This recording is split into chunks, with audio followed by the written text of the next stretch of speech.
Hi, everyone. Hi. Hi, KP. Karen. All right, I have 4 o'clock. Does everyone want to go ahead and get started? Yep. Mhm. Call this meeting All right. to order. The 27th of May, 2021. Next hearing date will be Thursday, June 24th, 2021 at 4 p.m. It'll also be a virtual meeting. First, I'd like to start off by swearing in staff. Any staff on the call, please raise your right hand.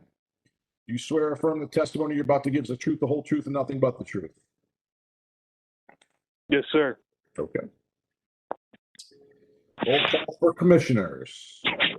Frank is out. Keone? Here. Kerry? Here. KB? Here. Doreen? Here. And I think we're waiting on Grado. Pasquale. Yep, he might show up, but we can go ahead and get started without him. Okay. Just so myself, Steve, KB, Carrie, Doreen. Okay. We're good? Yep. Okay. Yeah, just counting. Okay. Yep. This is a Takes public me a forum. while. Persons wishing to address the commission on matters not posted on the agenda are invited to do so. However, the commission is not able to undertake extended discussion or act on non-agenda items. Communication for public forum should be limited to 3 minutes or less. Patrick, I believe we have one person wishing to speak this evening, Kathy Fox. We do. Okay, Kathy. Yes, I'm here. Okay, please go ahead. Do you need to swear me in? Yes, actually I do. Thank you very much. Please raise your right hand. Do you swear or affirm the testimony you're about to give is the truth, the whole truth, and nothing but the truth? I do. Okay, please continue. Yes, so members of the UIDRB, I just wanted to speak briefly with an update about the Kroger zoning violation. And you'll recall this is they were cited for not meeting the 60% building frontage requirement on High Street. The BZA will hear the appeal that Kroger has filed appealing the violation. And their assertion is that there was no 60% building frontage requirement at the time that their CPD was approved, which is not accurate from all the information that we have available in the neighborhood. And I just wanted to mention that the University Area Commission, the Wineland Park Civic Association, and the Denison Place Neighborhood Association have, each of those organizations voted to jointly sign a letter asking the Board of Zoning Adjustment to disapprove the appeal because it's based on inaccurate information, and there actually is a violation. And I'm just here to share that with you and encourage the UIDRB to correspond with the BZA to ask for disapproval. And I believe that's an item that you may have later on your agenda. Thank you very much. Thank you very much, guys. Okay, next item, approval of minutes from last meeting. Does anybody have any questions or corrections for the minutes for the last meeting? Seeing none, do we have a motion to approve the minutes for last meeting? So moved. Do we have a second? Carrie, second. All in favor, say aye. Aye. Aye. Aye. All opposed, same sign. Minutes have been approved. Continuing applications. First application, UID 21-01-004B, 1347 North High Street. Patrick, take it away. Yep. The applicant is proposing a mixed-use structure on the southwest corner of King Avenue and High Street. The site currently consists of 5 parcels totaling 1.04 acres. There are 5 potentially contributing structures on the site built between 1901 and 1947, which contains 16 units and 10,000 square feet of retail. The applicant's proposal will preserve, incorporate, or relocate one of the 5 contributing structures, as well as new construction, proposing the 7-story building with 153 units for rent. Changes from the previous conceptual review include west facade color scheme, which reverted to the previous version. Small massing changes to the footprint of the center floor were created to provide locations for siding material transitions. In the previous version, the transition from fiber cement siding to metal siding was arbitrary. Window patterns were modified as the final unit plans are not complete. Storefront in the existing King and High building was adjusted to allow the upper ranges of glass to read more like transoms.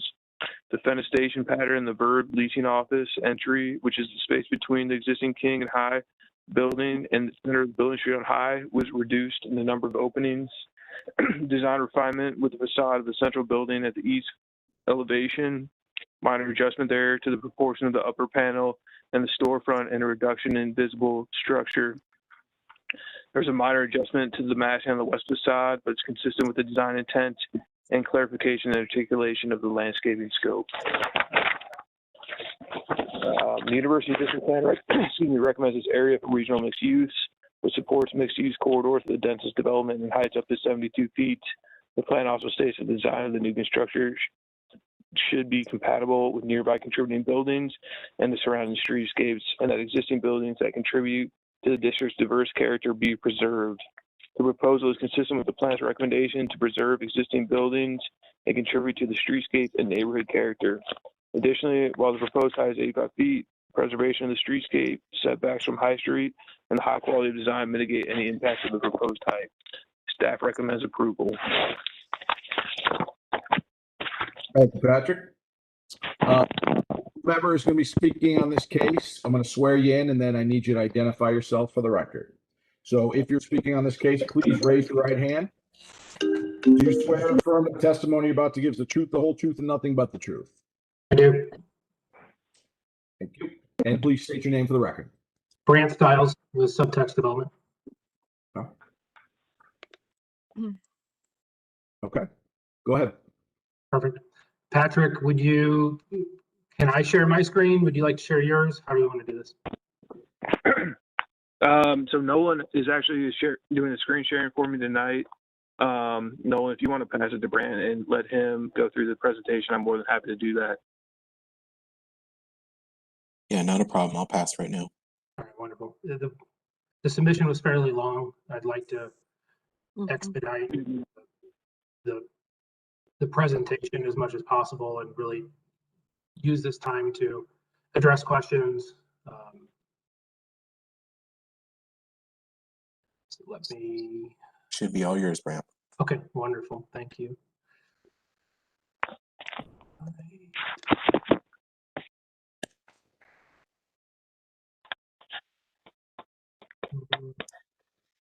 You can probably see my camera on the bottom right corner, can't you? I'm going to try to change that real quick. I apologize.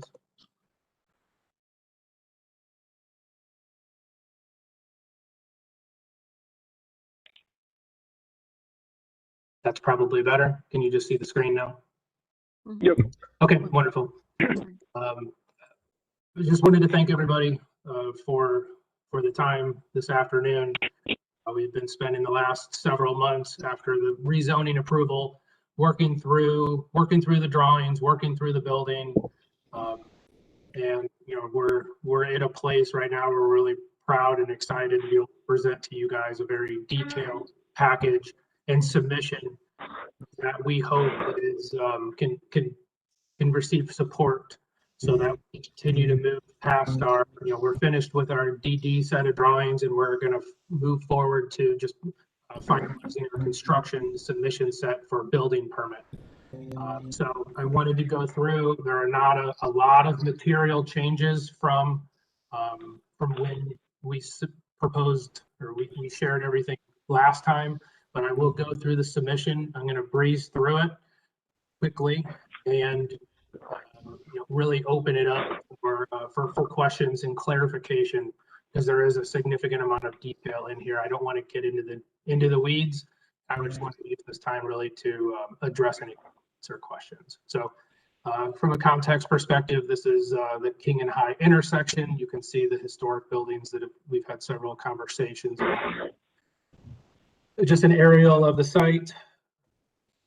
This is a updated proposed site plan what it does before, which you guys have not seen before. It incorporates the streetscape program that has been defined by the city of Columbus on both King and High, as well as the proposed landscape plan as a buffer between our property and Clark Place condos, and the upper tier amenity courtyard plans as well. This is an updated elevation looking southeast at the corner of King and High. An updated elevation as well, and another elevation. Sorry, it was a little bit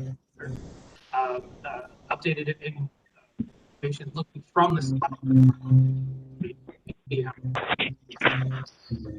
the, it really shows a good, contextual shot of Clark Place condos, our building, and how it really relates from a height stepping perspective and the streetscape pedestrian experience that you're going to see at ground level. This is the view from the Denison Place neighborhood.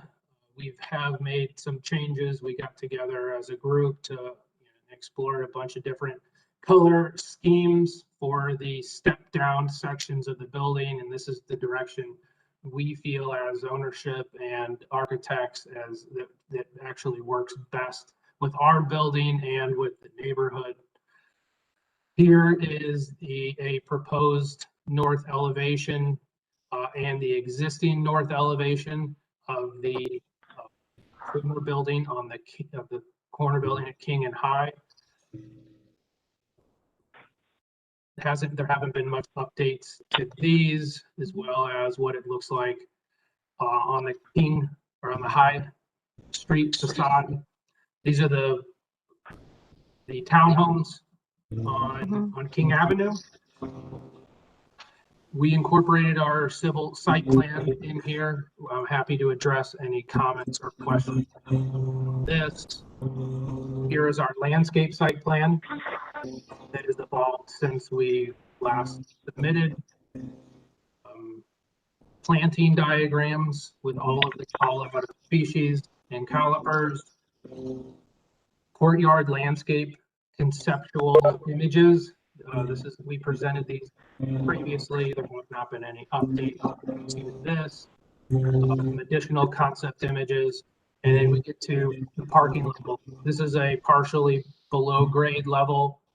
This is the first floor, second floor of parking, and then our residential levels above,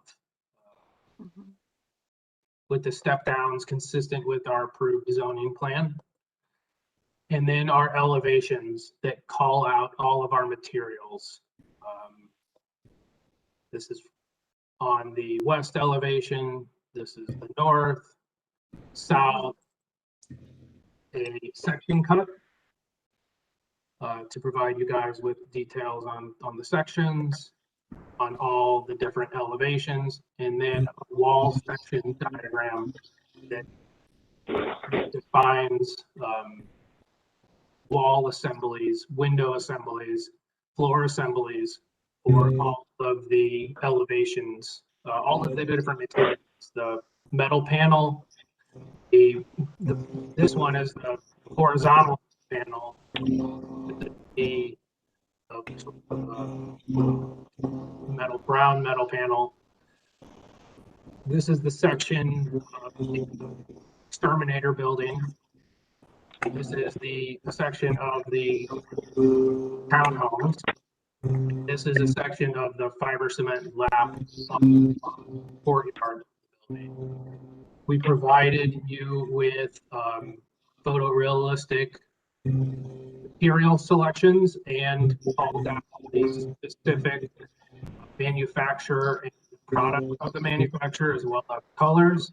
The concrete panel that will be on the first floor in the alley, the Endicott brick iron spot, the brick to match if we need to match Tiffy Hut, and that final selection will be made on site by the contractor to match. Ribbed metal panel, flat lock metal panel, fiber cement, as you can see that there's an alternating exposures, different colors, which are defined. Window selections and the assemblies for those windows, as well as the louvers, standing seam roof, black metal panel, and the concrete panel above the exterminator building as part of the redesign. And then here are realist or actual photos of the materials that we've selected in use in real life to give you a realistic example of what those would look like. And that is our submission. I'd like to, we have, I didn't even introduce the team. That's probably the first thing I should have done. I apologize, but we have Tim Bass here from Bass Studio Architects. And then we have our team from Dynamic as well, Matt and Ross from Dynamic Studios. Our Bass Studios and Dynamic are partnering on this project as the architects. The whole team is here to address comments and questions that I, as a developer, cannot answer. So I appreciate everybody's time, and I wish to pass it back to you guys to start off the conversation. Maybe. Thank you, Brad. Thank you. Okay, I'll open it up to commissioners now for questions, feedback. Hey, Steve, we do have one public speaker on this one before we get to the commissioners. Oh, okay. Yep. Kathy, you still there? Yes, I'm still here, and I'm sworn in, so Yep. happy to make very quick comment. Okay. As you all know from me coming before you many times to talk about this project, the Denison Place Neighborhood Association has been working with Subtext on issues that directly affect the neighborhood and the public realm. There are still some details to be worked out that we don't have complete information on, that we're just want to bring to your attention. So screening at the amenity deck, we have one section on, but not the level of detail we would like to see to fully understand that detail. The planters on the West Terrace roofs, similarly. Also, we had hoped there would be street trees on King Avenue. There currently are not any shown. We're not clear about the details for the outdoor seating area on High Street. We have some questions about the type of windows that will be used in the historic building facade as well as the storefront, whether the historic building facade will be treated as a historic building or whether it will have contemporary windows and storefront. We have hoped to see the curb cut design on High Street be a little more pedestrian friendly. And we're sorry to see the loss of some of the additional doors on King Avenue. In summary, I just want to encourage the UIDRB to do your usual very thorough review and include any conditions on the approval of the certificate of approval at the point in time when you do that. Thank you very much for your time. Thank you. And then next, I'll turn it back over to commissioners for questions, feedback. Patrick, I have a question. It's Doreen. Go ahead, Doreen. I think when we last left the discussion, although I believe I needed to leave as Frank was speaking the last time we met, there was some discussion about the colors being presented. I remember Tim Bass saying that they had looked at a number of different color combinations and they were recommending what they presented. And there was some question on the part of the neighborhood as to the colors. And I just wondered if there was any further discussion on that, since Kathy didn't mention it, or any updates that the developer would like to comment on. Yeah, Brant, I don't know if you want to provide updates for that. The previous one, I believe, had more color differential on the west facade than what it currently does now. But he might be able to speak to that a little bit in further detail. Frank, it was, I don't want to put words in his mouth, but he was under the impression that the architect should kind of take hold and do what they believe is best for the overall project. Right, that's what I remember, the last comment being made, yes. But, so I didn't know if Tim or Brent or anyone or Kathy had further updates, that's all. Yeah, Doreen, I can address that. Okay. We did study it again, and you know, their last round, you know, I would say probably was being influenced by suggestions and recommendations by people outside of our organization or the design team, and I would say that we're probably trying to appease as many people as we could. We took a step back, really analyzed the context of our project and the neighborhood, and what you see today is an update Okay. to the colors that we feel very good about, and we feel like is, you know, from the design, our design team is much more comfortable with this color selection than they were the previous color selection. Thank you. Other questions, commissioners? Yeah, can I just follow up on that? I can't read all of the refined detail in the fully developed material you're showing us here in this format. So I'm just curious about the materials. Basically, there's the darkest brick, the reddish brick, the historic brick of Hippie Hut, and then the whiter material that you showed was, you gave us the material samples that are variations from white to gray, and that's a composite board. Is that right?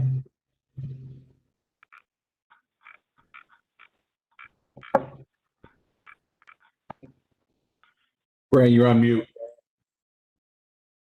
Sorry about that. Yes, Okay. KB, the alternating, can you hear me? Yes. Yeah. Along Wall Street Alley, the alternating colors, the materials that you see there, it's a fiber cement lap. Okay. And the objective formally architecturally is to have a variegation from light to dark to make it look distinct instead of one monolithic thing.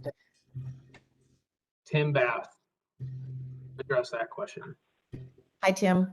Hi, KB. Thank you for the question. Yes, it's we wanted to articulate the masses without creating too much of a focus on that rear facade. So it's an understated way of creating a further articulation of those pieces. So we toyed around with the idea of a really hard transition from light to dark, and it just looked too self-conscious. So we backed up to this sort of casual relationship between the pieces. And are the roofs occupied? I see green elements. Are they occupiable green roofs, or what's going on up there? Currently, right now, they are not occupiable.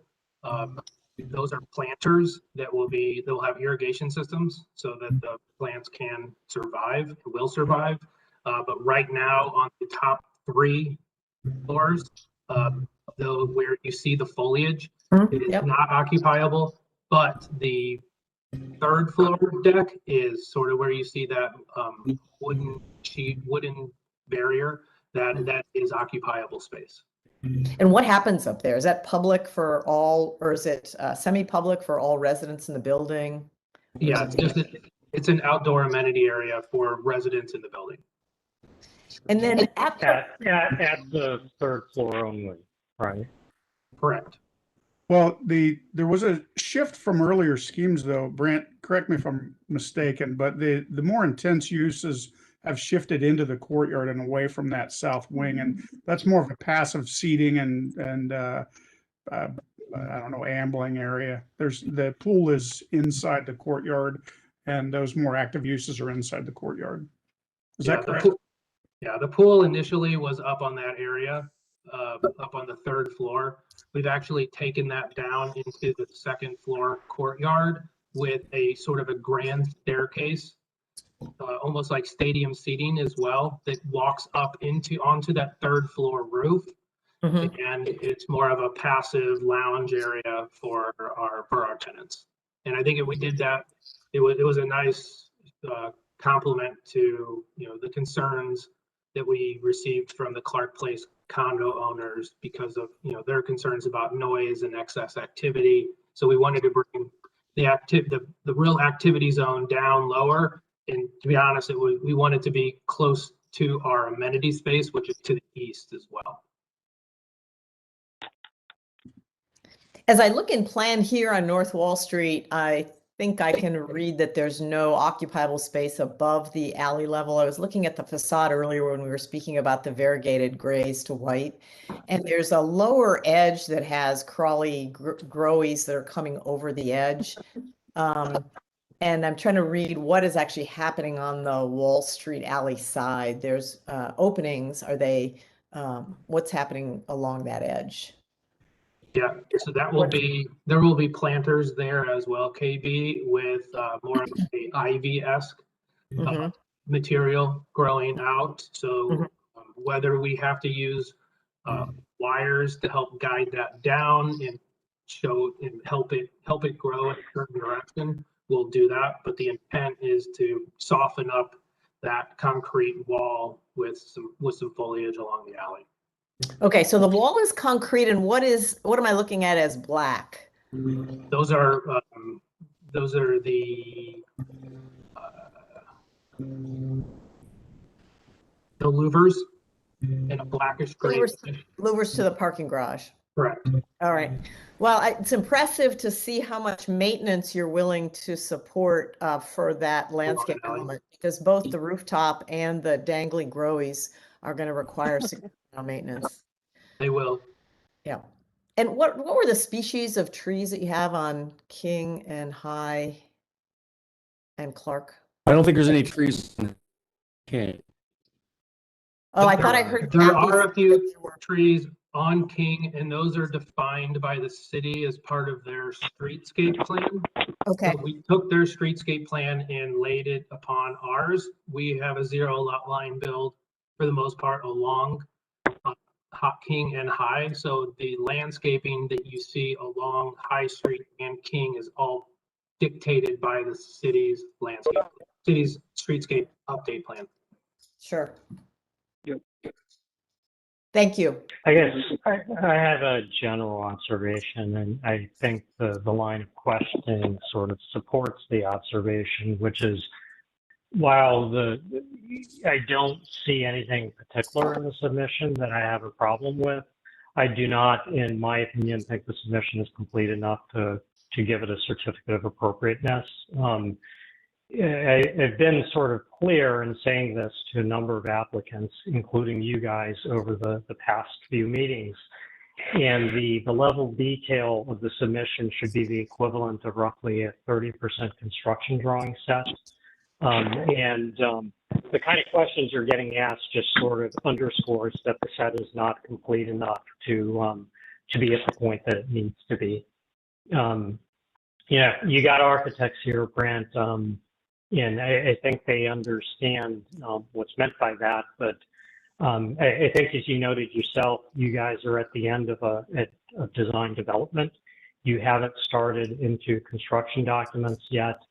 And typically, we want to see drawings that represent, somewhere about 30% into construction documents.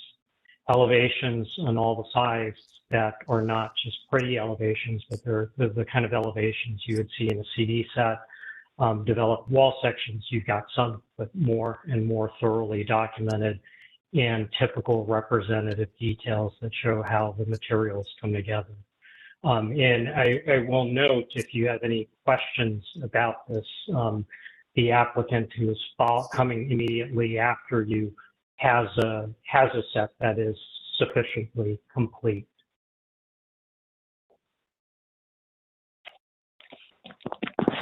And so, my board members may kind of disagree with my assessment, but I'm not ready to vote for approval on this project yet. Okay. Yeah, I think that's well stated, Keone. I'm on the same page you are. Yeah, this is Kerry. I've got a couple of questions. So I'm confused about how this is in the world, in the sense that if you look at your renderings from both High Street and from the alley, it looks like this building comes really close to butting up against the condos to the south, but I know that they've got some measure of exterior space north of their units, and they've got what I believe to be a wood fence. And then on the landscape plan, you're showing what I think may be turf. So I'm just trying to understand, is that turf occurring on ground level? Because if you look at the renderings, it just doesn't seem to be accommodated at all. It looks like, especially from the High Street view, that your southerly-most extent of your building comes really close to those condos, and I don't think that's actually the case. So what I'm trying to understand is, do you have some swath of ground that's on terra firma that basically connects the High Street sidewalk to the alley? I mean, is that like what is that? I mean, or is that on structure? So that's one thing. And I'm trying to kind of to build on KB's point. So I think you're using Boston ivy. And I meant to actually go look, because there's an example, because I will tell you that I've never tried to grow that stuff growing down. I've always grown up a wall. I don't know if it'll work or not, but I did want to go by Riverside Drive. As you pass North Bank Park, coming into downtown, there's big retaining walls as you approach the railroad tracks. I'm trying to understand, I need to go look at that to see on the right-hand side. So on the riverside, there's really no planting bed there. If it's growing from the top of the wall down, because if that's the case, then it's fine, because it really will do that. But then the other comment I've got is on your step down buildings on the alley side. So starting on, I don't know, whatever floor it is, 6, and it drops down a story as you proceed south. I think on your landscape plan, you're using the same material, I think, in those beds that are on the west side of that. I wouldn't do that. I mean, if the intent is that these things, as you're rendering, kind of sticks up, the ivy's not going to do that. So if you want something to maybe grow down those walls, that'd be awesome. But if that's the intent, so let's see. The other thing, you mentioned the landscape plan on King. You do have room in those beds. You get something like a fastigiate carpinus, a hornbeam would grow there. I think that the addition of any kind of tree in there would be beneficial. I just looked at Street View, and I didn't think to ask this before. There's 4 big utility poles basically between the alley and High Street. I assume those are going to stay. Is that a safe assumption, or is that getting put on the ground or relocated? I don't want to answer wrong. Dylan, are you on the call? You know the utility relocation plan along King, don't you? Dylan, I don't know if you're even a presenter. Carrie, I need to get you, there's an approved relocation plan with the utility company already. I don't want to misstate anything. I have an assumption, but we're definitely, the intent was to clean it up, and it's pretty messy right there. But I don't want to, I know the plan's already pretty much done. And then on I mean, what I think would be really beneficial is the images you're showing for the courtyard are fantastic, but if I'm not mistaken, they're really not keyed to anything. So for example, you're showing this really handsome horizontal screening element, but I have no idea where it goes. So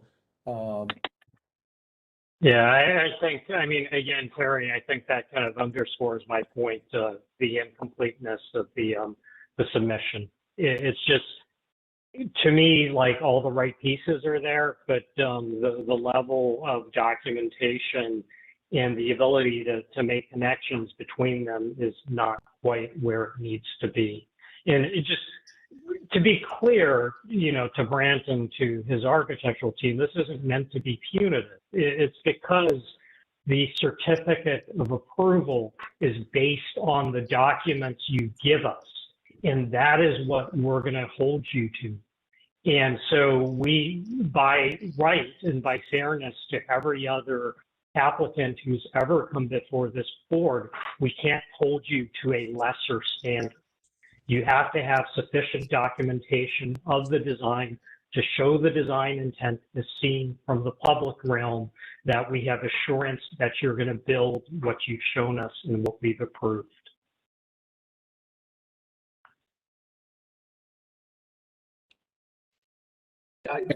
Keone, can I address that? Yes, go ahead.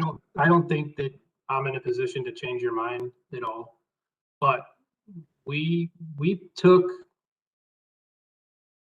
examples of previously approved UIDRB submissions and based our submission today off of the level of detail that we experienced, we observed on 2 or 3 different sets, and what one group calls a 30% set of CDs and another group calls, a full set of DDs. Just with my experience with different architects, it's sometimes not always the same. Our expectation is that we are bound by the design we're presenting to you today as it relates to what we are required to build. I guess I don't know what more I can talk to our team. I don't think I'm in a position that I'm going to change your mind. Our expectations was this was exactly what you guys were looking for. So it's disappointing to hear. Brent, I clearly articulated this in the previous meeting. We asked for wall sections and we asked for representative details. Point out to me in your submission a representative detail if you think you've met the requirements. We have wall sections and we provided. Okay, I don't want to get into an argument, Keone. I appreciate you guys providing direction, and we'll take that back and continue to update this and get back to you guys. I guess what I'm asking for now is that what you see is, everything from my job is, mitigation of risk and exposure, and we've got to get to a point where we're closing on land, and it's, this is a discretionary approval, and it makes me really uncomfortable. So we thought we did our best to try to get you guys the details that you were expecting, but it sounds like we go back to the board. So. I'm not unsympathetic with your concern about risk, but like I said, we've been pretty clear about this. The applicant that follows you clearly heard the message and provided the information. And I guess my advice to you is stay on the meeting, see what they present, and you'll understand what you need to do. But I think the kind of questions you've been getting from my fellow board members indicates that the level of documentation is not sufficient. Carrie asked a question about what was the actual composition of the guardrail at the 3rd floor amenity level. KB asked about the configuration of the planters on the Wall Street side. It's clear that there are questions because the documents are not where they need to be. Right. So Carrie, I will send this over to Patrick, and he can. Well, this will be in the next section, but this is something that wasn't included in the packet, but it's a detailed breakdown of the screening on that 3rd floor. No, I appreciate that. Let me be clear. I appreciate the additional detail. It's way more than we've seen to date, but I still don't understand exactly what's happening. So I'm not trying to be super duper picky, but so. Okay. All right, thank you. Any other comments? And I'm assuming, Brant, we're not requesting action at this time. Okay. Thank you. Can we get a vote to table, though? I'm sorry? Can we get somebody motion to table and get a vote for that? Why would we motion to table? Yeah, the applicant. The action. I'm sorry? Sorry, Doreen, did you have something to say? No, I said I was under the impression the applicant always asked for the tabling, that we would need to vote. I agree with Steve. Okay. May we table this until next month, and we'll push design extremely hard to get to a 30+% set of construction drawings. Okay, that's a motion to table. All in favor, please say aye. Aye. Aye. All opposed, same sign. Motion to table. Thank you, Brent. Next case UID 20-10-003, 88 East 9th Avenue. Patrick? The applicant is proposing to build a 5-story, 143-unit apartment building. 7 existing, residential structures will be demolished as part of the proposal. Ground floor walk-up units will be featured on East 9th with the rest of the units above. An amenity feature with leasing offices is proposed at the southwest corner of the site. 1 parking space per unit will be provided. And parking will be both below ground and at ground level. The FAR of the proposal is 3.33. Changes from the previous proposal include finalization of material selection. Staff recommends conditional approval and does not support the use of vinyl windows. The University District Plan recommends high-intensity residential for the site. The plan also recommends the scale of this new construction be influenced by nearby contributing buildings. The streetscape and the setbacks to higher stories from the front facade should be considered for taller buildings to lessen their visual impact. In addition to the changes shown, staff continues to recommend additional design features to mitigate the impacts of FAR and density, including additional setbacks or step-down heights towards the neighborhood and additional setbacks or variation on the 9th Avenue elevation.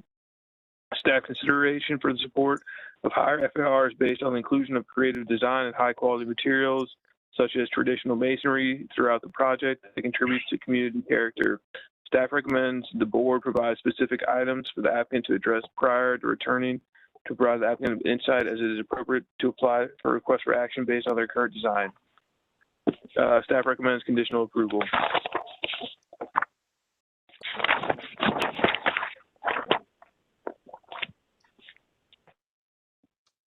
Thank you, Patrick. Who will be speaking on behalf of the client? Please raise your right hand. And do you swear or affirm the testimony you're about to give is the truth, the whole truth, and nothing but the truth? I do. I do. Thank you. Please identify yourself each for the record. Kristen Penrod with Parallel. Brett Rohde with Rohde Partners. Dave Perry, David Perry Company. Okay, thank you. Please go ahead and continue. Okay. Hey everyone, good to see you guys. So I don't know if someone's going to screen share, but project is 88 East 9th Avenue on 9th Avenue between Section Alley and the Gateway Garage. We are here for approval of our first certificate of appropriateness.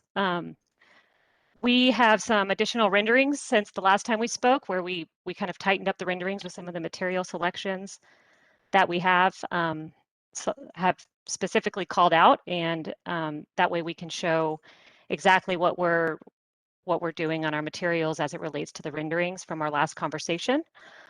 We also further refined the windows and looked at a combination of operable and inoperable windows, and we'll get into more detail on that with Brett when he presents. So really those were the major changes we had since the last time, is just refining the material selections with the renderings and the windows, and a little bit of change on the walk-up units, and you guys will see that in the renderings as well, where the last time we spoke we had a door that had a frosted glass, and instead we've gone with a more solid door, fiberglass door, and next to it a window, so it provides the light but also the privacy for that resident. So we can go through the presentation, and I'll turn it over to Brett with Rohde Partners to walk you through all the architectural items. Brett? Great. Yeah, and we have Wes Haney with our office also available to answer more detailed questions if they come up. Wes, are we looking at our current presentation here? That I don't believe you are presenting at this point, right? Do you want to take the screen, Wes, and you'll use our deck, or would it be possible for us to control the screen so that he can flip through them and go back? I am sharing now. Okay, great. Thank you.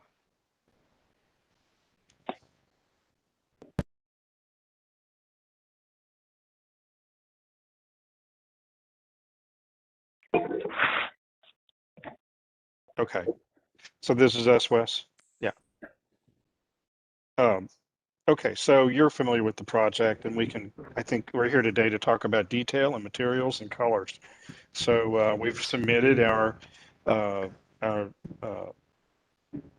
what we think is at least 60 to 70% CD set. So I believe you've had a chance to review that. We'll walk through and review where we were, where we are today, and yeah, you can keep moving through the slides. Don't really want to belabor anything too much because I know you have other things on your agenda and your time is valuable. So here, we'll stop here. This is the updated street level, what we call townhome units or walk-up units. Walk-up. And yeah, so here what Kristen alluded to was the window, the large window next to the door, and we have the wood treatment as well here, which we've had all along, but details have evolved. Go ahead, Wes, please. Yeah, so we'll run through the plans. Of course, you have all of this in our set. Keep going. Elevations with all materials called out, and we have in our wall sections here presented on these sheets, but of course you do have our CD documents.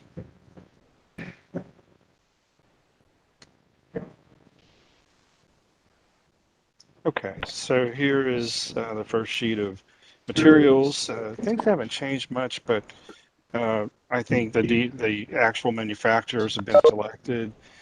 We did quite an exhaustive search on brick, for instance, because we were looking for just the right color. And brick varies from location to location, area of country. So we are now very confident about these selections. Overall, things have held together pretty well. Kristen mentioned the windows. We integrated some operable windows.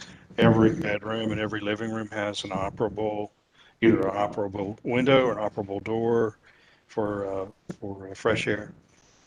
Go ahead, Wes. Yeah, so this is actually locating where these items are. And the windows we're showing up here on the top of your sheet, they're sort of generic looking, but we did spend quite a bit of time to work on the proportions and make a more kind of tailored custom approach to how these operable components are integrated into the overall window frame. The fiber cement siding has a reveal system. Y'all are probably pretty familiar with that. So we've avoided the heavy mold, the heavy trim that you typically see. So this is a little bit more sophisticated use of the product, and so we think it's going to be very, in keeping again with the original concept. Okay, Wes, are we coming to the I think end? that's, That's it? yeah. Mhm. Yeah, so would love to hear your comments and questions about any and all things in terms of detail. Okay, thank you. I'll open it up to commissioners for feedback or questions.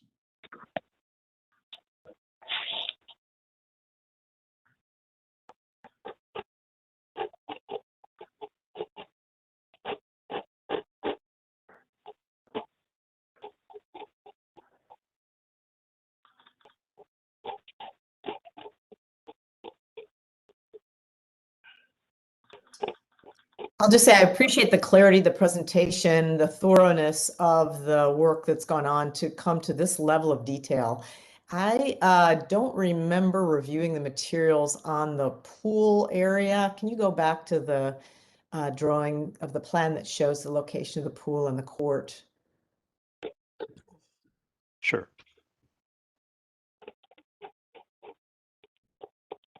Can you remind me the material selection for the grading, and are there any planted areas or planter boxes in that area? Yeah, the boxes, kind of those squares you see, those are the planters. Yeah. And so those are going to act, and actually the rectangles as well. Those are going to act as part of the pool enclosure at a 48-inch height so that we don't have to use all railing. Mhm.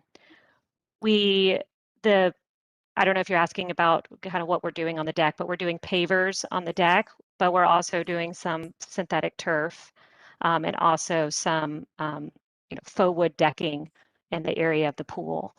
I would say the term, but I know I'd probably mess up on exactly what they're calling out from the landscape, but it's a durable, wood look material, kind of like the Parklex we're doing on the exterior facade.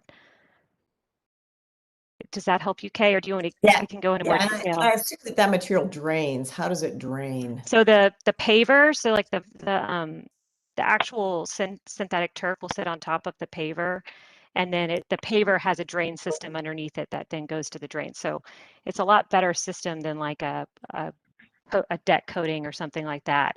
It's much more durable, and I think you've seen some like Cool Deck stuff where they score it. Instead, this is like actual paver, I don't know what Layer. size we have, 24 by 24 or something paver sizes, that So sit are on you a describing pedestal something? paver system. Are you describing something that works like a boardwalk? So there's a synthetic material over the paver system below, and then the water can drain through. Yeah, it's a pedestal paver system. And so each paver sits on top of kind of this, and Brett, you may be able to explain it better than me, but it sits on top Pedestal. of the pedestal, and it drains into the drains that are underneath where the concrete Yeah. is. You probably have that sectioned somewhere in the drawing set. They don't, but it's a sort of pretty common system. Mm-hmm. We definitely have it And in our CD set that we can provide if we need to. That's okay. That I was just checking on that.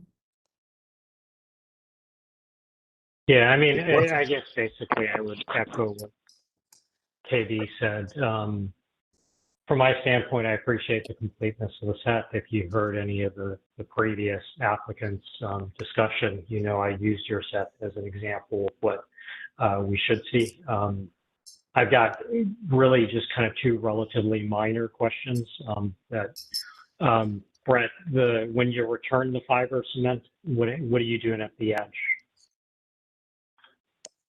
At the corner, it is Yeah. again the same reveal. It's an outside corner aluminum outside corner component that is integrated into that corner. So just like is it like a reverse cork miter then, kind of like the Yes, ones between exactly. the panel? Mm-hmm. Okay, perfect.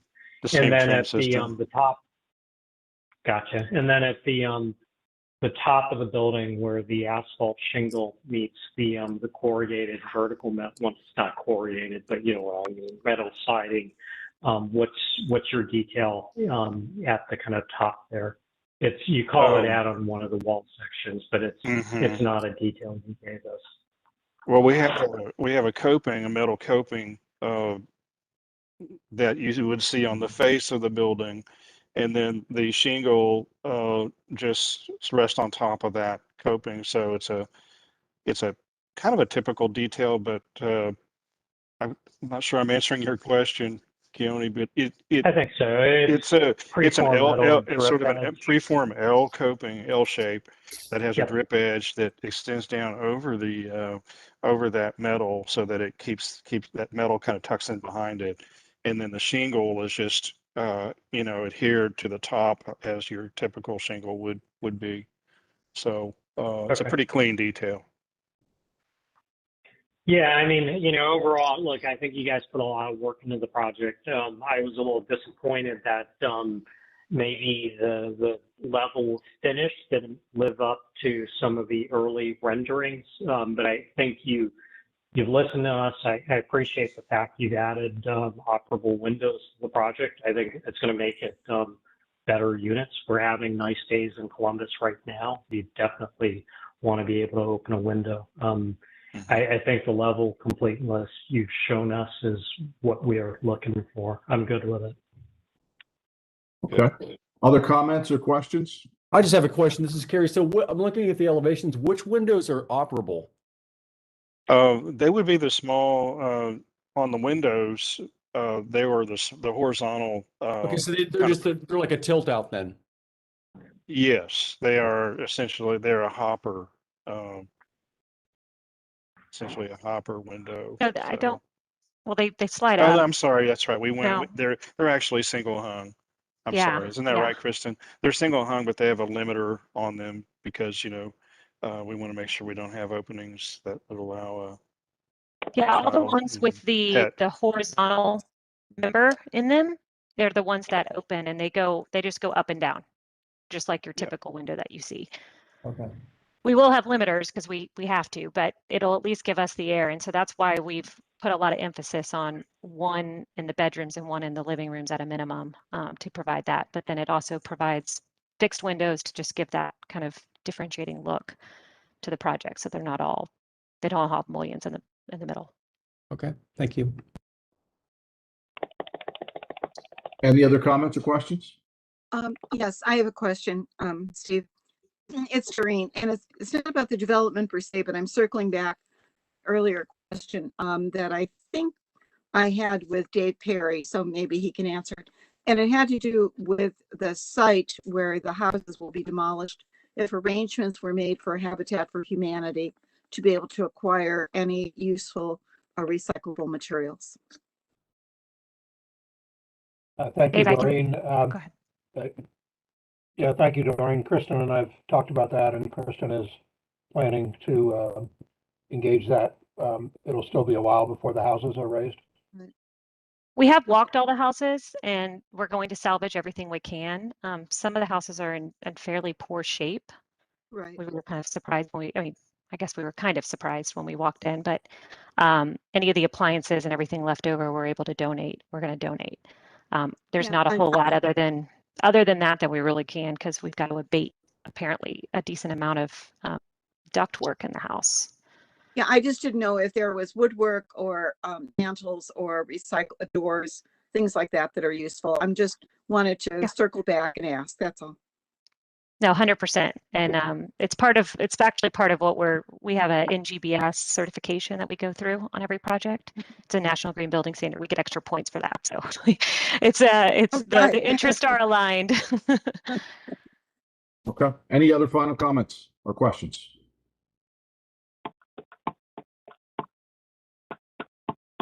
Well, there was a request for action tonight, so do we have a motion to vote on approval? Is that something the applicant asked? No. Okay. Nope. That's me asking the commissioners. Okay. Would be easier if you did. Well, with the table and. This is KV, and I so move that we approve as presented. Okay, that's a I motion on the second. table. Do we have a second? I second. Seconded. Okay, that's a motion in 2 seconds.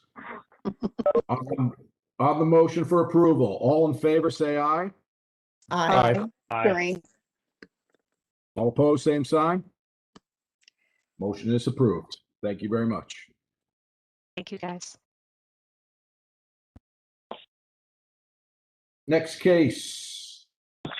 USD 21-05-010, 15th Avenue and High Street. Patrick? Yep. The applicant's proposing a graphics plan for the redevelopment site at 15th Avenue and High Street. The graphics plan would be supplemental to the University District Plan graphics guidelines and allow for additional flexibility at the site, particularly at the square and on Pearl Alley. Staff recommends approval. The signage and graphics plan is consistent with the University District Plan guidelines regarding graphics while allowing for more flexibility. Staff recommends approve. I guess in addition to that, this was what was discussed during the business meeting. So at that business meeting, we discussed what was wanted, and Aaron, you can go ahead and explain further if needed. Aaron, let me swear you in first. Anyone wishing to speak on this case, please raise your right hand. Do you swear or affirm that the testimony you're about to give is the truth, the whole truth, and nothing but the truth? I do. Thank you. And please state your name for the record. This is Erin Prosser. I'm with Campus Partners. Thank you. Please continue. Just to give you guys a quick overview of the last month or so, I know you guys saw some applications that came through at the last meeting. I did watch the recording of the meeting and then subsequently had some conversations with Patrick. and did attend the business meeting last week and kind of through where we are with the 15th and High. I think business meeting especially was particularly helpful. And the clarification, because I know Patrick had sent me the sign package that came through for Pavey, and I know you guys have seen a lot of sign packages that include quite an extensive bit of building signage. And we are not doing any building signage at 15th and High. So the signage will be limited only to our tenants and their individual applications with you guys, similar to the way other buildings on High Street operate, and really looking at the University District guidelines and your review to determine what's appropriate in those storefront signages. But, you know, certainly something that we've talked about with Gateway and what we've got in front of you guys tonight is a graphics plan. And there's sort of two city review processes that these storefronts signage will go through. And one is the UIDRB review. The other is making sure that it meets the graphics code with the city of Columbus. And in December of 2019, we went through the process with Gateway to create a graphics plan, which is this one is based on that you guys have seen for 15th and High. And at Gateway, what we did was really updated the plan to say everything on High Street and the avenues would be subject to the University District guidelines, only UIDRB review, and graphics code would apply on High Street and the avenues. So it would operate exactly the same as the rest of every other storefront on High Street. We at the time talked to you guys and the area commission about the opportunity to look at some more liberal signage within the plaza because it is set back off of the right of way. At the time, you and UAC were both comfortable with that. I have not shared this graphics plan with area commission, and that would be the next step. So what we've proposed, and I think we're looking for feedback from you guys, and again, this is strictly related to the graphics code and allowing us a little bit of liberty to not require variances if we got a little more liberal on storefronts that front the plaza and then signage along Pearl Alley. And again, it doesn't change anything about UIDRB review. It would, you know, go through the same process that you guys would review with the University District guidelines. It would simply allow us to forego the variance process through the Graphics Commission, just on the storefronts on the north side of Building B, which is south of 15th, and the south side of Building A, which is on the north side of the plaza. So again, this graphics plan is specific to the graphics code, but truly doesn't change anything about your review process or your authority to review any of the signage that comes forward for 15th and High. So I think I've spent the last 11 years at the university trying to understand how these two things interrelate. I think I finally got it, and you guys are officially my last public meeting with the university. So hopefully this is my, I finally figured it out, only to go over and be one of Patrick's coworkers moving forward.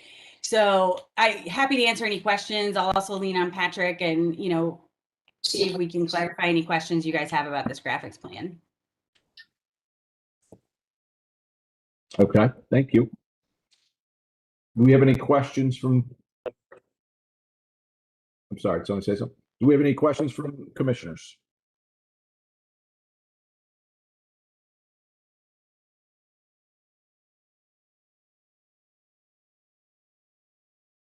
I mean, it is Keone. I wasn't at the business meeting, but reading through the text of the plan, it seems pretty reasonable to me. I know Frank has always felt pretty strongly that, like at Gateway, you know, once you get back off the High Street, you should have a little more freedom because of the challenges the tenant's going to face the further they are away from the public street. It looks good to me. Aaron, sorry to hear you're leaving Campus Partners, but look forward to interacting with you in the planning department. Yep. We'll just switch seats, but I'll still be around. Don't worry. We're holding you to that. Yeah, I appreciate the clarity. I appreciate Aaron being with us today, and especially the fact that everything follows what we already do, makes it relatively simple and streamlined. So I have no problems. I'm in agreement. And I'll be sticking around. I know you guys have 3 applications following this one for our tenants, so I'll be sticking around And then I also have Jason Hughes from Steiner with me as well. And obviously the applicants are here too. So hopefully as we get through those, we can work through any of those questions too. Okay. Any other feedback? Okay. I didn't see any requests for actions, or was this just for feedback? Is that correct? Yeah, I think, you know, I think it's up to the board. Historically, we've gone to area commission first, but in this case, because of the questions that were raised at the last meeting, I wanted to make sure that you all were comfortable with the direction we were heading. But I know historically it's preferred to go to area commission and make sure that they're also comfortable and then come to you guys for approval. But I did want to make sure that we were headed in the right direction before I added to the docket of the area commission. It sounds like So-called grotto rule. Yes, it is the Yeah, I have learned well, Keone, over the years. So I'm good with that. I would, given that you internalize the quirks of the various review boards, I wouldn't want at your last meeting to overturn the apple cart. yeah. And hopefully it adds some clarity for you guys as you look at the sign applications that are coming in the next 3 applications, just to help give that context. But again, we have the only signage that will be at 15th and High will be the tenant signage individual, same as at Gateway, same as every other building you guys review. We're not doing any kind of, you know, 15th and High big signage anywhere. So it's a relatively straightforward process for us. all right. Well, thank you very much. Yes. So my only question, Patrick, can we table this just so we don't have to do another application? Is that possible? So we can go ahead and wait to get our UAC approval and then come back to you guys? Presuming we get it. You're correct. So yeah, we need a vote to table it, and then at that point, you would need to reappear before the board unless the board conditioned that I could staff approve it, which I'm happy to do so, but I'll let the board decide if that's what they want to do.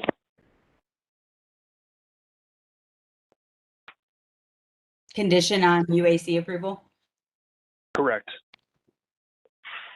I would make that motion that the staff be allowed to approve that pending on UAC approval. I agree. So motion, who was the second? Oh, I didn't know there was an official motion, but if it was, this is Carrie, I second. Okay, that was a motion and a second. All in favor, please say aye. Aye. Aye. Doreen? Doreen said aye because now Yep, she okay. recognizes Check. we're a quirky board. Okay. All opposed, same sign. Motion is approved. Thank you, guys. Enjoy the next 2 weeks, Aaron. I will. And then it's off to the races. So Yeah, we have your email. We know you. oh, I know. I've already got a list of things from Doreen at NKB, so I'm ready to go. All right, thank you. Next case, UID 21-04-003, 14 East 15th Avenue. We have a Root Central Kitchen, the signage. Yep. Patrick? The applicant is proposing 2 signs for a proposed restaurant. The first sign is a white LED wall sign that is 12 inches high by 10 foot wide and built with aluminum and acrylic materials. The second sign is an exterior mounted white LED blade sign that is aluminum painted black. Letters will be clear acrylic and be between 1.58 inches and 4.373 inches.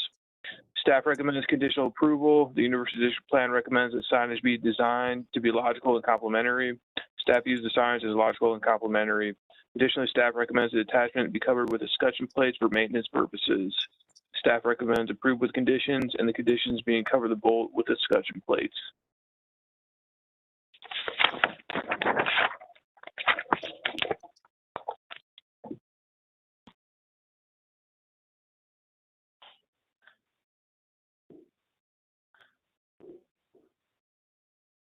Are you pulling anything up, or was that it? Nolan should be.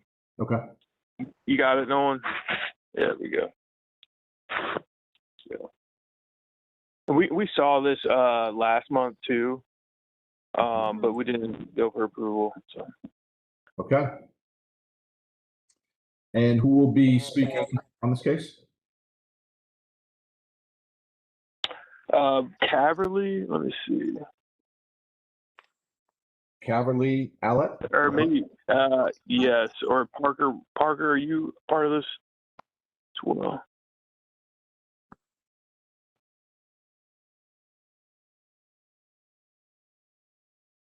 I just sent him an unmute request. Oh, is that better? Yes. Yes. All right, let me swear Cavalry again had first. yeah, Do you swear affirm the testimony you're about to give the truth, the whole truth, and nothing but the truth? I did. Okay. Please state your name for the record. Parker Walsh, Okay, and who are you with, Parker? Roots Natural Kitchen. Thank you. Thank you. Did you want to continue with the presentation? Sure. Thank you again for allowing us to join this month's meeting after last month. For everyone who wasn't there, quick brief overview of Roots Natural Kitchen. We are a fast casual salad and grain bowl restaurant. This will be our first restaurant in Ohio, and then obviously in Columbus. This will be our 9th restaurant overall. We are based out of Charlottesville, Virginia. Our most recent opening was a second restaurant in Pittsburgh, and we'll be opening another one in Richmond, Virginia next month, and we are super excited to be joining the Columbus community. As you see in our signage package here, we are just looking for approval of the 2 exterior signs, the front channel letters, and the blade exterior sign.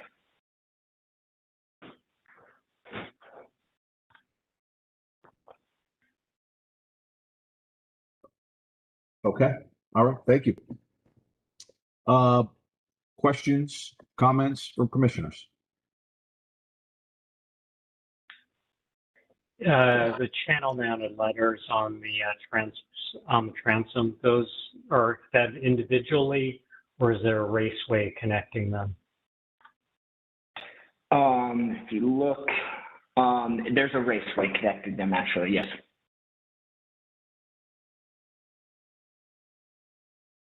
Okay, so it's not shown on the drawing, but there if you go will be one more, I think the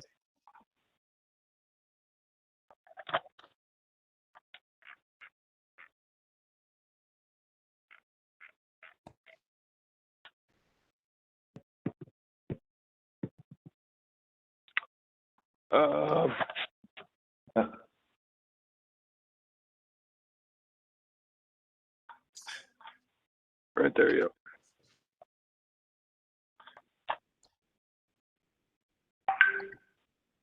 and there's actually the shop drawings as well would be 2 slides up, and it will show the.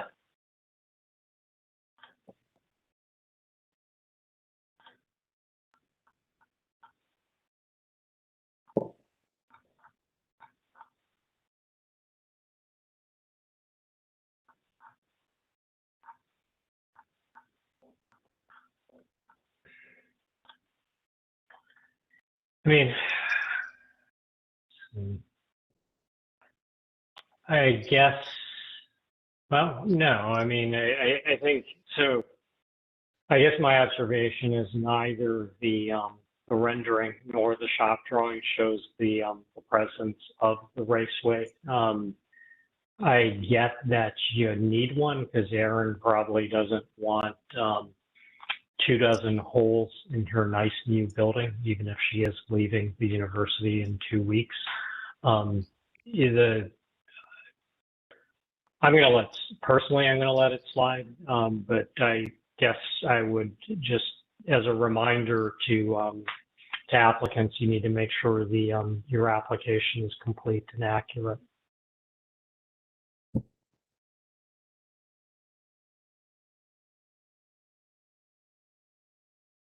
Other questions or comments?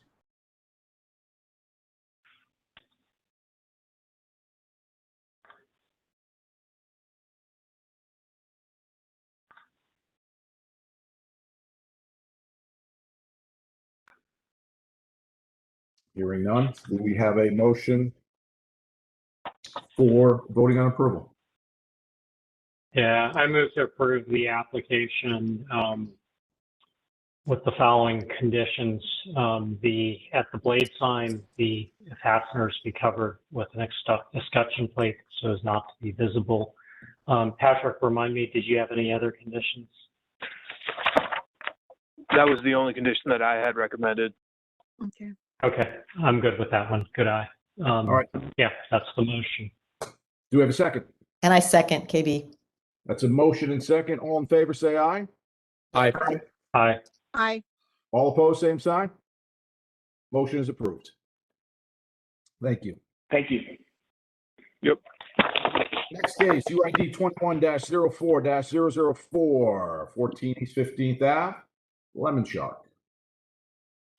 Patrick, take it away. Yep. The applicant is proposing 2 wall signs and 2 blade signs for proposed restaurants. The first sign is a white LED lit sign with acrylic letters that measures 16 foot by 16 inches. Second wall sign is broken into 2 parts each, measuring 10 inches tall and 130 inches wide. The larger blade sign is 52.5 inches wide, 7 inches tall, and 4 inches deep, and protrudes 59 inches from the wall. The smaller blade sign is 30 inches tall and 20 wide. Both are interminably lit with the push-through logo. Additionally, the applicant is proposing a takeout window. Staff recommends conditional approval. The University District Plan recommends that buildings should not be dominated by graphics. Therefore, staff recommends removing the smaller blade sign. Staff recommended staff recommended conditions are removing the secondary blade sign. Thank you. We should have Jim Aiello, to discuss the application further. Okay. Jim, are you online? Yeah, and Jeff Burkhart, representing the owner group, is with me as well. Okay. Please raise your right hand. Do you swear affirm the testimony you're about to give is the truth, the whole truth, and nothing but the truth? Yes. Thank you. Please continue. Well, good afternoon, directors. Thank you again for the opportunity to present. We presented to you last month and provided an overview of what our operation is, but I'll do that very quickly just to refresh everybody's memories. So we are a franchise group. We have franchise rights for the Lemon Shark Poke and Mackay Grill operation, which is based out of California. They, as a franchisor, operate 9 locations throughout California, Arizona, and Texas. So we have purchased the rights for Ohio, Pittsburgh, Indianapolis. We opened our first location under this exact same name in the Easton Town Center in their new entertainment district approximately 3 months ago. And our second, we're still hopeful to have open at some point this fall. So what we are presenting today, of course, is just the exterior signage, as well as the element of takeout window. We have at our main entrance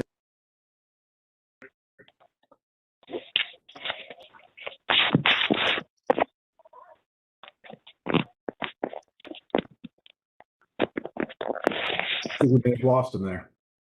I think so too, yeah. their hours element that we would be doing takeout business to students late at night. And so that's the main motivation for that takeout window to be there. But as far as the specifics of the actual engineering, the drawings, which are all included in the presentation, I would turn it over to Jim to make specific comments. And if you have any questions or comments about, again, the theme, branding of our operation, I'd be pleased to answer those. Jim? So here's a rendering of the signage package.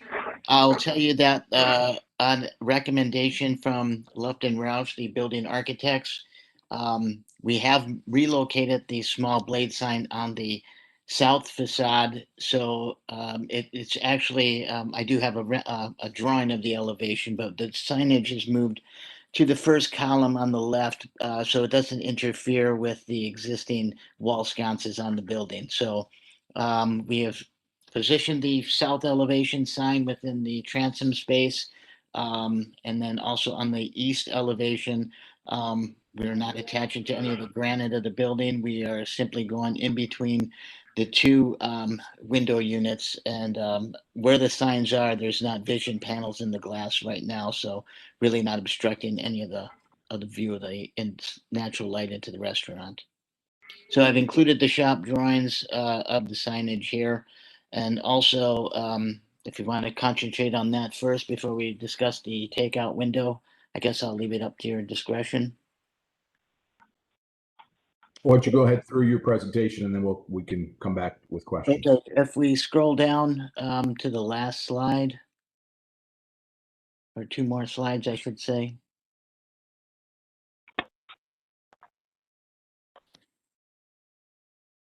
I'm not sure who's controlling. Nolan, if you could. Yeah, Nolan.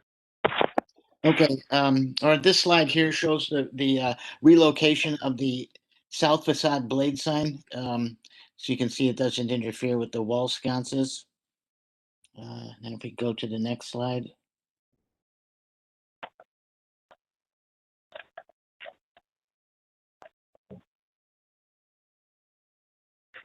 Next slide, please, Nolan.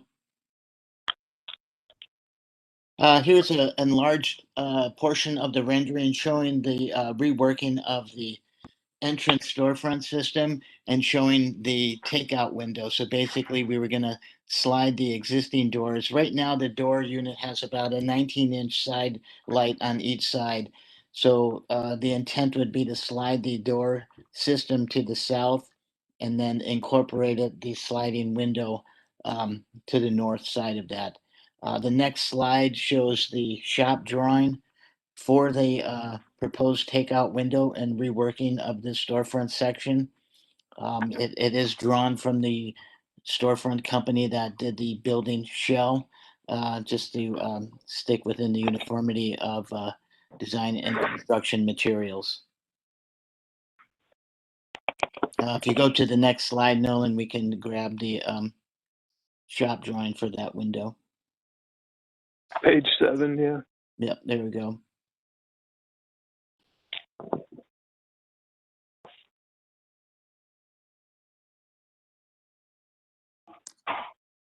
That's kind of it right now. The last slide, if you want to go to the last slide, Nolan, it's an elevation drawing showing the relocation of the blade sign on the south elevation. It's not to interfere with the existing wall sconces.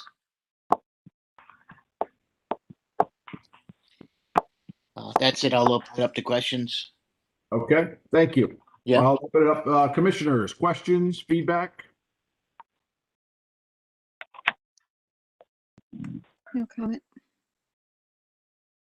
I mean, it all seems fine to me. I was trying to decide. Patrick, tell me the small blade sign, why you think it should go away. I was just trying to sort of think through that thing. It was just a general comment. Keep the signage at a minimum. I thought it could be appropriate. There is that additional blade sign that's more on the Pearl Street frontage, which is a little bit larger. I do think that the new location of that is a little bit more appropriate, but the University District Plan recommends that signage is consistent throughout, and buildings aren't to be dominated by graphics. So that was really my. That makes sense. My take on it. No, okay, that makes sense. I'm with you on that. I mean, in the previous location, it sort of marked the entry to the door, but when you move it west towards High Street, it doesn't mark anything. It's small. It's going to get lost on the plaza, and you got a big sign around the corner. So I guess where my head is at is kind of the sort of where staff said, lose the small blade sign on the south. It's not doing anything for you, particularly as you move it away from the door. The box sign above on the transom seems fine. The two signs in the window seem fine because I think, as the applicant said, they're gonna sit on top of what's currently metal panel, not glass. I'm good with the big sign, and then the takeout window seems pretty reasonable to me. Thank you. Other comments or questions from other commissioners?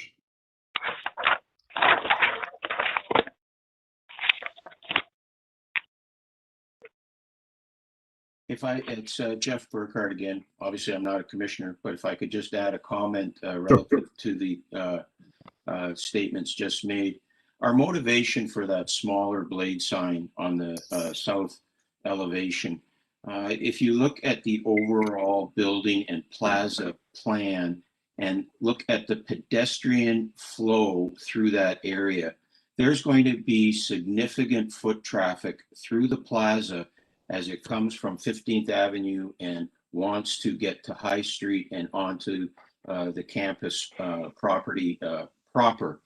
And so having a blade sign that offers a view that's not just against the building, I think creates a good visual for recognition and for people to appreciate, oh yes, that is the Lemon Shark location. So, we would have been hopeful that that would be understood or at least appreciated. We've tried to make it not large. If you look at what's on the east side on Pearl Alley, certainly that's our main sign, and we like that a lot. But there will be some additional attraction by foot traffic having a blade sign on the south side.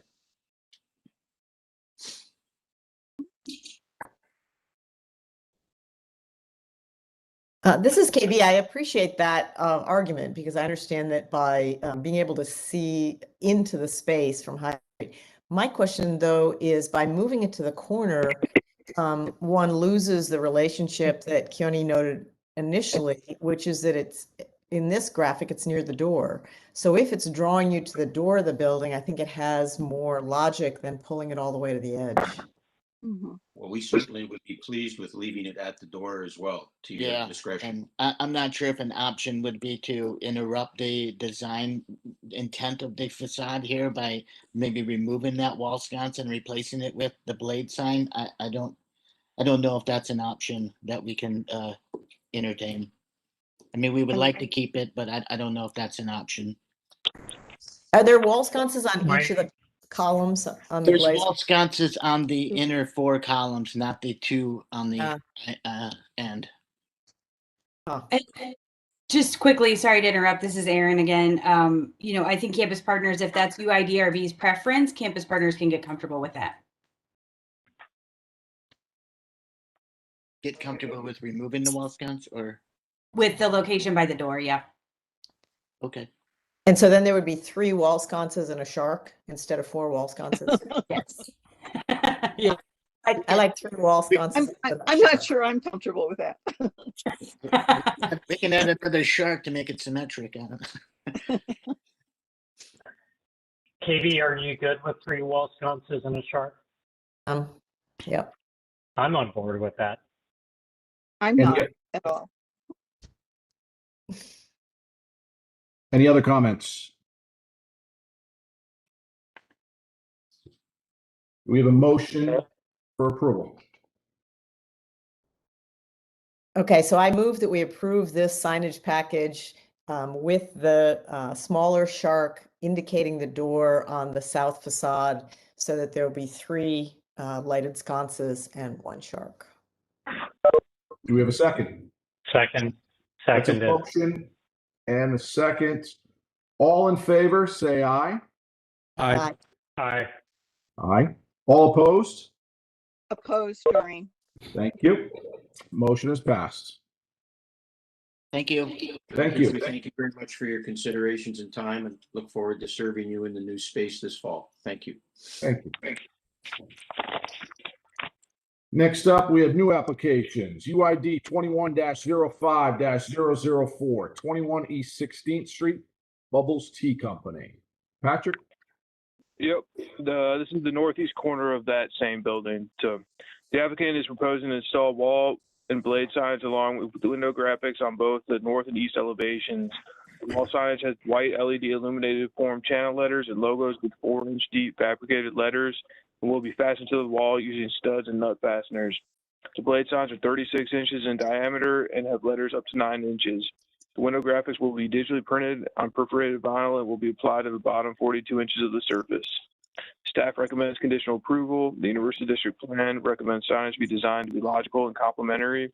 Staff uses signage as logical and complementary with one blade sign placed at the corner of the building. Staff recommends approval with the conditions, and the conditions being one blade sign mounted at the corner of the building. And we should have Bruce Sommerfeld here to present. Yes, sir. Okay. Bruce, you swear or affirm that the testimony you're about to give is the truth, the whole truth, and nothing but the truth? I do. Thank you. Please continue with your presentation. Thank you, ladies and gentlemen. And basically, we follow the Zone 4 guidelines, the Campus Partners guidelines, the signer guidelines, and prepare this exhibit. So it met with somewhat straightforward approvals and kept within the branding and the theme of the multiple bubbles locations that we've done. The notion of a single blade sign on the corner was actually entertained by us originally, and is probably not an issue. We do feel that visibility, keeping the two perpendicular signs as laid out, because there is quite a good sight line down 16th from the proximity of High Street for a lot of pedestrian and foot traffic as well, that will be able to see and recognize that that is the corner location. So optimally, we'd like to keep the blade signs as shown there, but because it is a better, more straightforward visual. Putting it on the angle is going to oblique that visible sight line, and from you lose effectiveness, but basically by whatever percentage it is on both those elevations. It's an internally illuminated opaque background, so only the graphics illuminate, and it's their typical trade logo mark.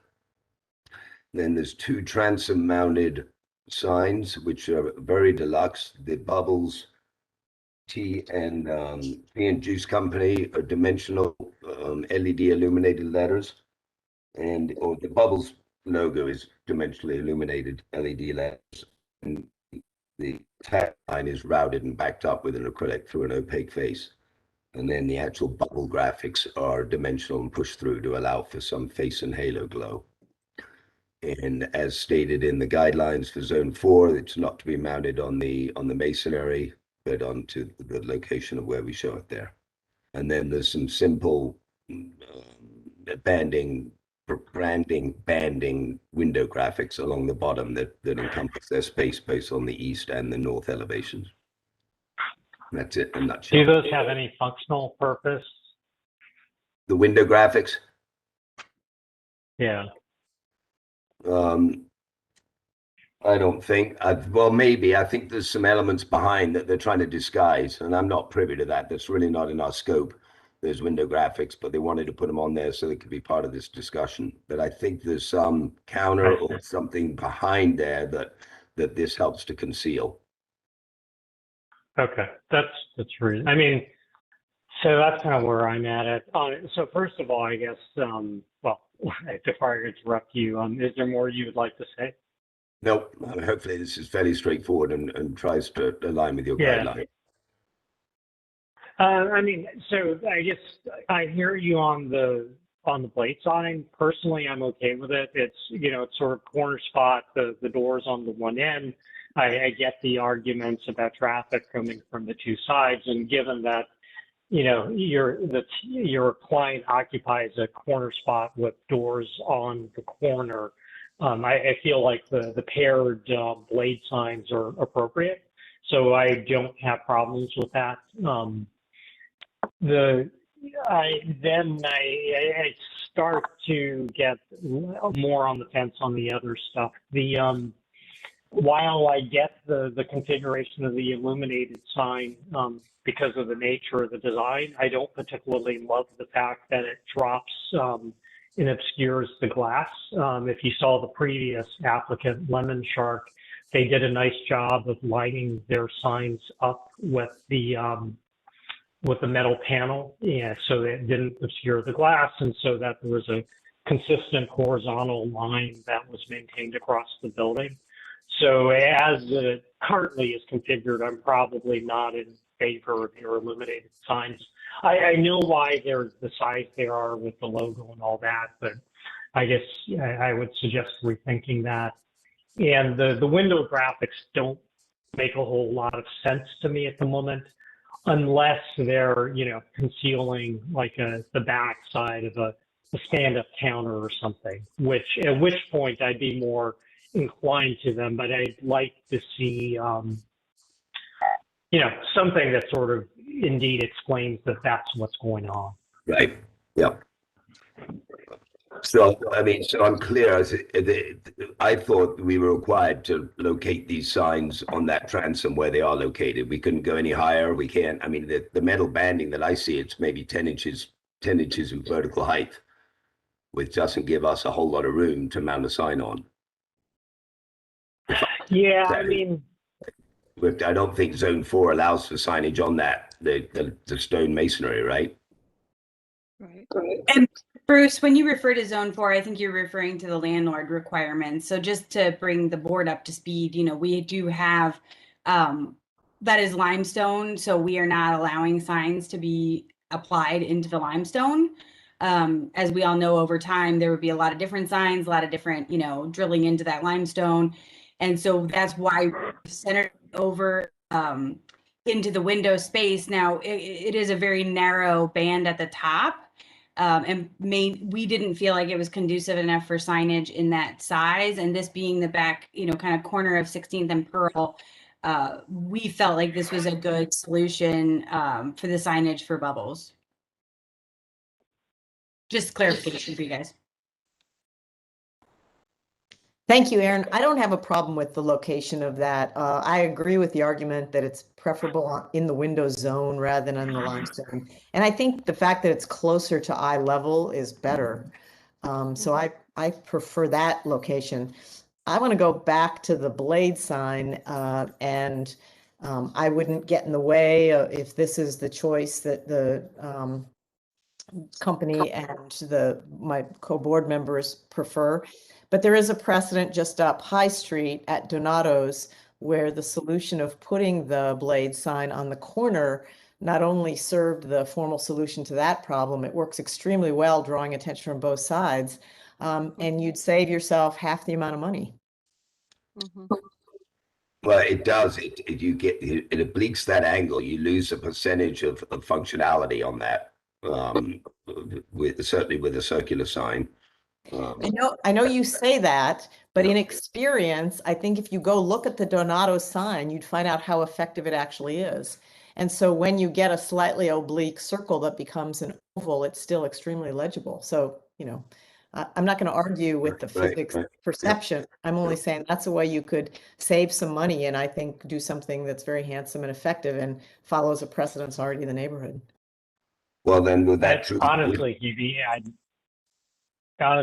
I'd love to hear the argument for the physics of perception because it'd be one of the more interesting discussions we would have on the board. I'll refer you to my article on anthropomorphism. Sounds good. Hey, since I'm making random semi-related comments, Aaron, is that real limestone or cast stone? That is real limestone. Okay, well, that is, I totally respect not wanting to put stuff in it then. If you said it was cast stone, I would have been like, who the hell cares? No, we're very protective about that limestone. You have fairly tall transom windows as well, so I don't think it's a disproportionate rendering or aesthetic to utilize that for some size of sign. I don't think we've obliterated it or got out of proportion. Aesthetically, it looks like a stage of the transom and works fairly well. But going back to the two blades, we've got quite a long sight line for High Street for pedestrian traffic, and putting that on an angle will certainly affect that visual sight line as you're looking from the west to the east. But there are some options, I think, maybe for one corner blade to increase the size. Is that an option for the folks on this corner? If we go up to like 15 feet clearance and 12 feet tall or something like that. Yeah, I'd be open to it. I'm looking on Google Earth at the oblique Donato sign that KB's talking about, and I would agree with her. It's pretty effective on the oblique. It's a much larger sign, of course. So, you know, personally, I'd be open to one larger sign on the corner. You're going to have to negotiate with Erin how many bolts you're going to put in her precious limestone, because the bigger sign's going to need more anchorage. If KV is going to make an argument for those illuminated signs in the windows, I can live with it. Right. Well, at that point, with a larger blade, we've got to be 15-foot clearance. Most of our anchorage might be up in the brick above anyway, but I don't know if that interferes with the second-story windows. We don't want to I don't want to attract attention to the second story and miss the fact that Bubbles is a ground floor operation.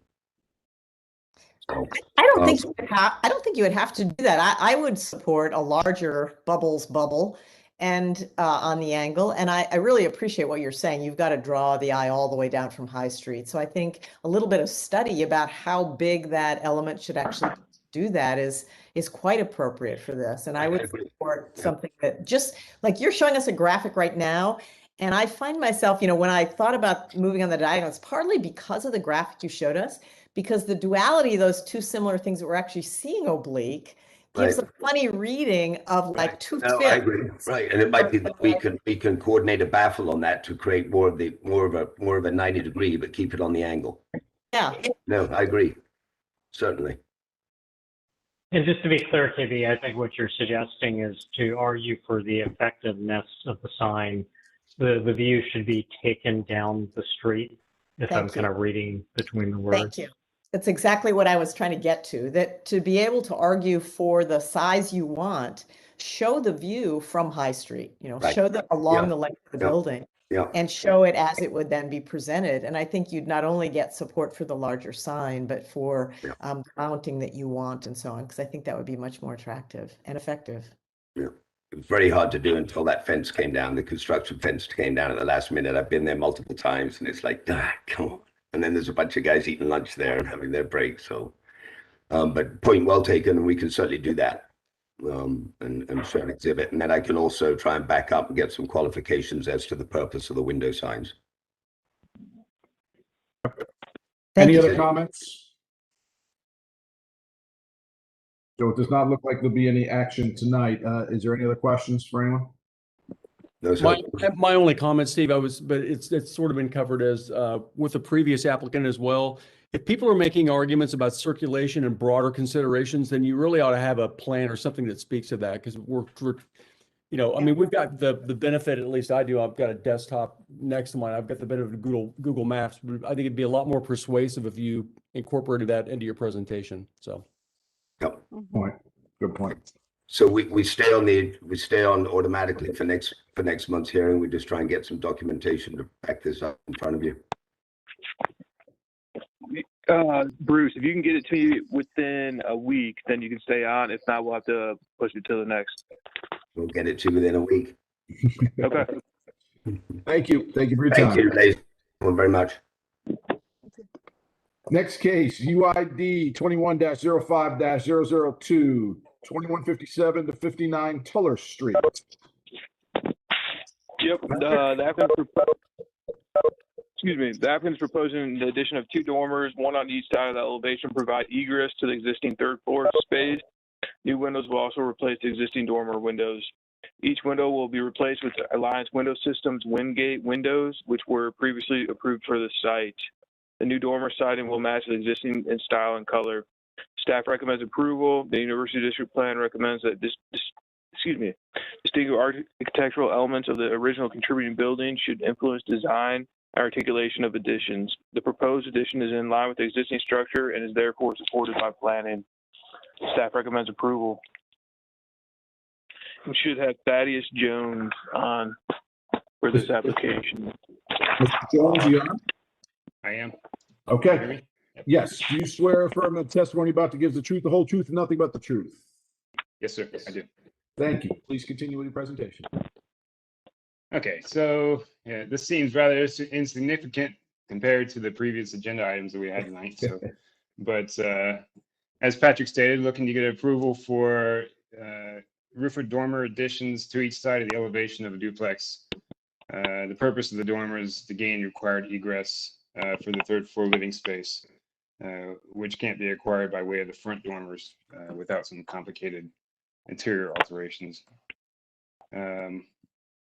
Basically, the windows trying to maintain a similar proportion to what resembles on the other windows in the house, and that's pretty basic. So I'm open to any suggestions or questions. Okay, thank you. We'll open it up to the board for comments or questions.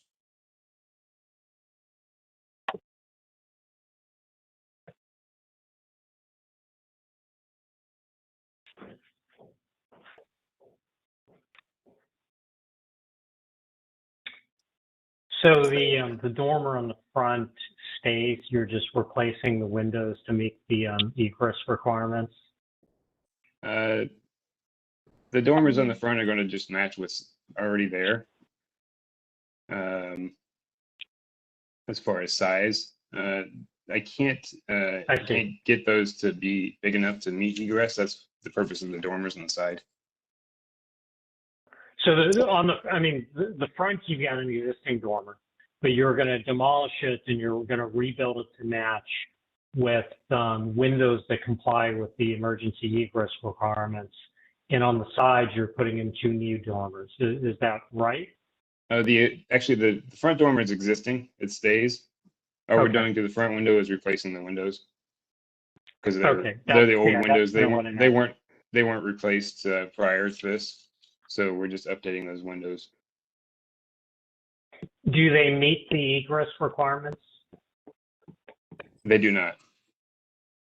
Okay. Yeah, so that's why you're changing the configuration. Right.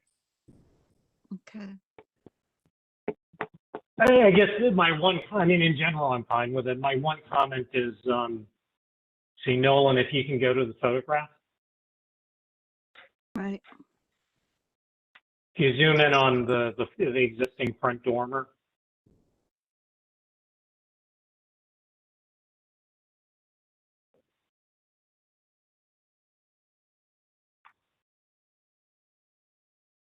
Yeah, if you go to the front dormer there. Might be easier to do on Google Maps. I'm not sure. Google Maps shows up a lot better. That's fine. Yeah. Yeah, my take on it is pretty straightforward. If you look at the existing dormer, the 4 windows and the associated green trim pretty much fill out the entirety of the front face. And then if you look at the proposed design, the 2 windows sort of float. There you go. So that's quite handsome, actually. You got the cream siding below, and then up at the dormer, the front face of the dormer is all green trim and 4 windows.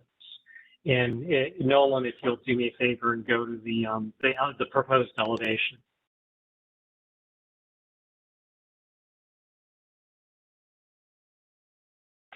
By comparison, if you look at the elevation, it might just be by virtue of the way it's drawn. It's not clear whether or not that's what you're doing. It might just be the fault of the drawing.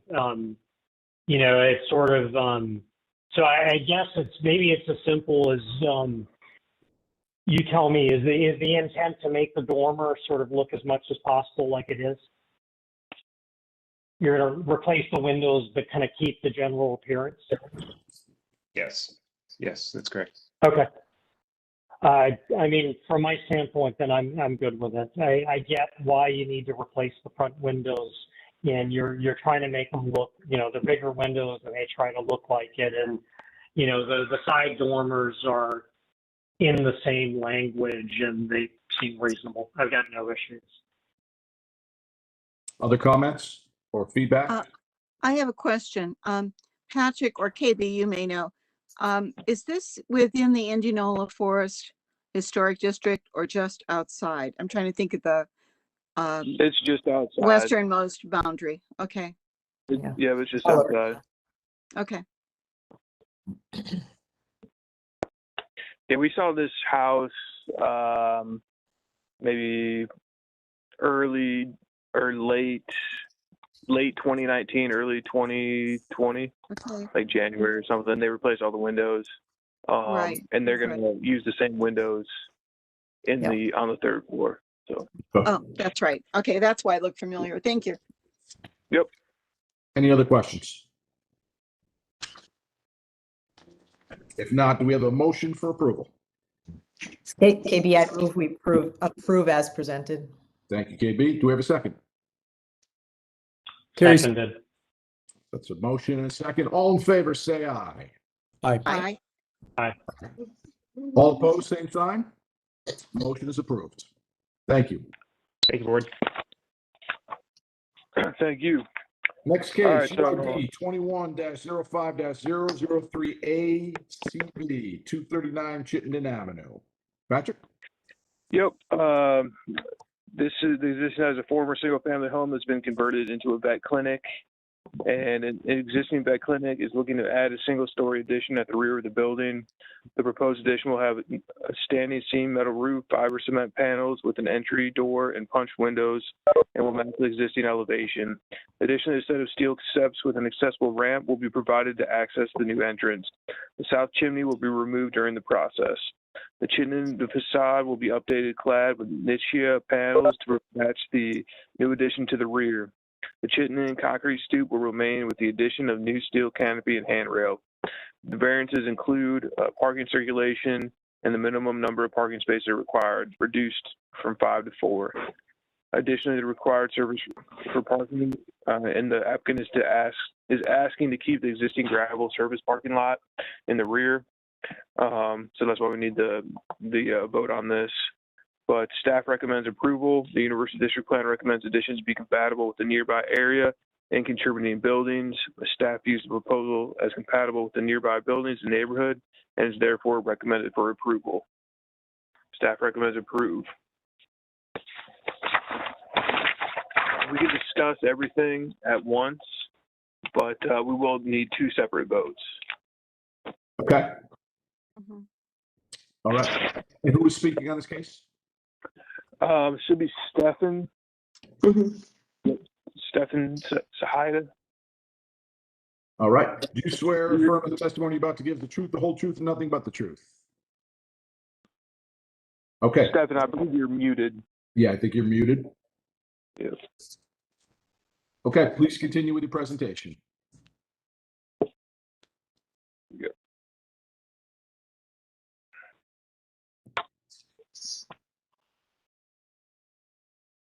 I can't hear him. No, I can't hear. Nolan, you want to give him a request on mute? I just sent him one, but let's see. All right. Can you hear me now? Yes, we can. Yes. My apologies. That was on my end. Okay. So basically, this is a vet clinic that has been operating for about 51 years, and they are now at the point where they actually would like to expand. And what the addition is going to be basically for a new reception area and waiting area for the patients and the clients. And in order to expand, they're going to need to reduce the area of the parking in the back, which is the reason for our variance request and letter of recommendation for that. The addition is essentially going to be a 1-story, 566 square foot building. The exterior is going to be an Nichia fiber cement panel and a standing seam metal roof. The color I think we have in our as part of our presentation there. It's supposed to match what's there, or it's going to be very similar to what's there. They're also looking to replace the exterior facade on the street side, along with the modification of the patio area and the stoop with a new metal canopy and the handrail.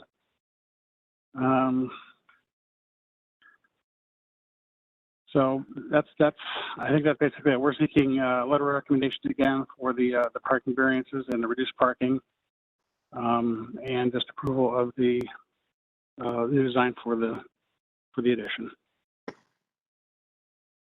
At that point, I'll just open it up for any questions. Thank you. Okay, thank you. I'll open it up to commissioners for questions.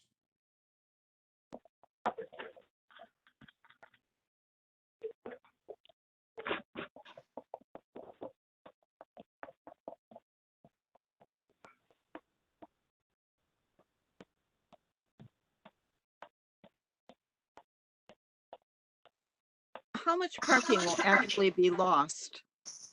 Or how much will be retained? It would be a single parking space. We're already at the minimum based on the criteria for the university area. Right. Review Criteria. I mean, we get a reduction. We get a reduction already, but we're at that minimum. So that expansion will reduce it enough to have to sacrifice one spot. Okay. I'm curious, are you required to have an accessible stall? Because I noticed that you've got a accessible ramp that's part of the new construction to get up to the new addition. Can I speak for a sec? Sure. One of my main motivations for doing this project is because a lot of my clients that have been coming there for, it's been there 51 years, aren't able to get into the building. And my initial reason for starting this project was to allow my clients handicap accessibility to my building. Included in the project will be an ADA compliant bathroom as well. Because the front of the building has stairs and the previous owner had tried to put a ramp in, but it was not able to put it in because of the, the clearance to the street. And so that's why I wanted to do it in the back. And it was nice to see some of my clients on here today. I can't believe you've been there 51 years. I remember when I've only owned it for 2, so.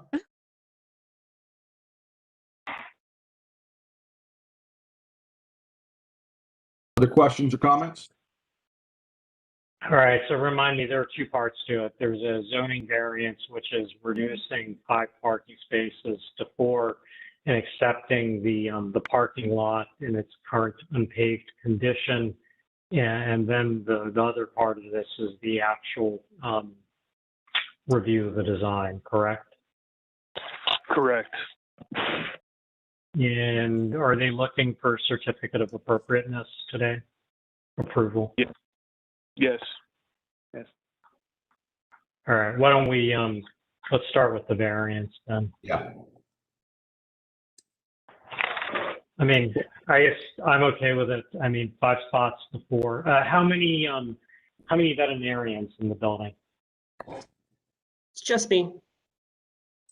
Okay, yeah, I mean, so, from a customer standpoint, 4 spots seems pretty reasonable if you're the only veterinarian. So I don't have any big heartburn with the number of parking stalls. Do you know if this code require you to provide an accessible parking stall? Well, I don't. Actually, I'm not sure, but I always understood that you needed to have one.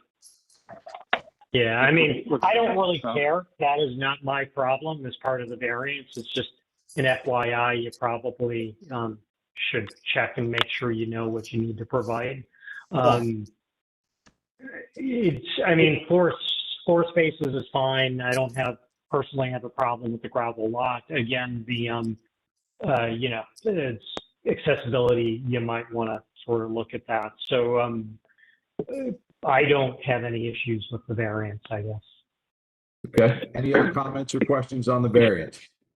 Excuse me, Keone, are you okay with the gravel parking lot?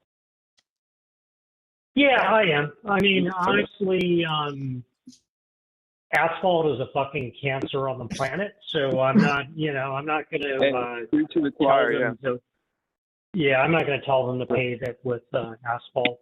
I mean, it's a gravel lot. It's a slightly lower level finish. Their clients are used to it, and you can achieve ADA compliance with a gravel lot as long as you don't have significant variation in grade and size of material. So I don't have a problem with it personally. Thanks for the clarification. Other comments or questions on the variance? Nope. Okay, do we have a motion for approval for the zoning variance? So I move, I move that, go ahead. I was gonna say, I move with it, we approve the zoning variance to reduce the parking spaces by 1 and leave the material surface to gravel. Okay, that's a motion. With the clarification that we can't approve variances, we support them, I guess. I'm sorry, Okay, that's correct. sorry. We're supporting. We're supporting your request. Yeah. Yes. Do we have a second? Carrie, second. Okay. All in favor of supporting the variance, please say aye. Aye. Aye. Aye. All opposed, same sign. Okay, support of the variance has been approved. Now let's talk about the design. Questions or comments?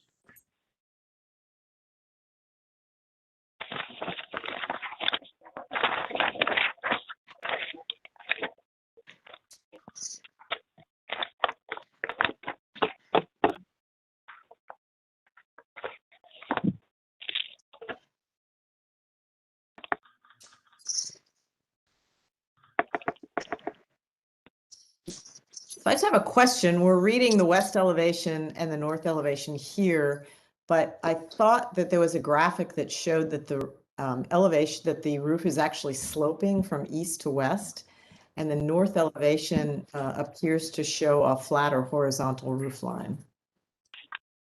What am I missing? The north elevation is of the patio canopy. The west elevation has the addition on it that has the sloped roof. Oh, I'm sorry. So the north is actually on Chittenden, not, so it's the south elevation that we're looking at that's on the driveway side. Okay. Do you have the south elevation? Yeah, there we go. Thank you.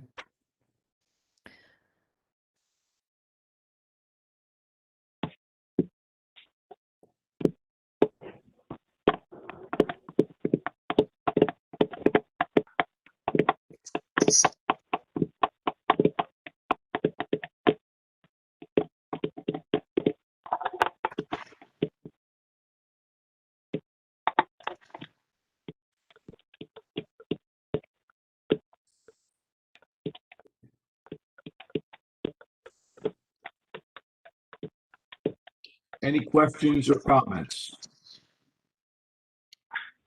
It looks fine to me. I mean, I think the original building has been ill-treated over the years, and I think the cleanup of the front and the rear are both improvements on it. So I'm good with it.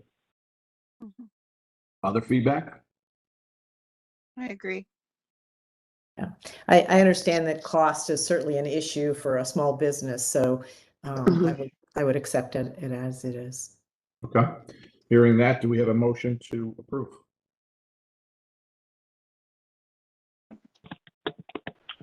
I move to approve the application as submitted. Yeah, that's a motion. Do we have a second? I second. That's a motion in 2 seconds. All in favor, say aye. Aye. Sorry, who seconded that? I missed both of them. I'm sorry, Patrick, what? Who did the second there? I missed both of Yes, them. first it was KB and I. All right, thank you. It was a combo. Okay, so all in favor? Collaborate. Carrie and I like to collaborate. Yeah, teamwork, All right? opposed, same sign. Aye. I'm sorry, let's start again. I think we're confused. Approver, All in yeah. favor, all in favor, say aye. Aye. Aye. All opposed, same sign. Great, motion is approved. Thank you very much. Thank you. Awesome. Thanks. Staff approved applications. Does anybody have any questions on any staff approved applications for Patrick?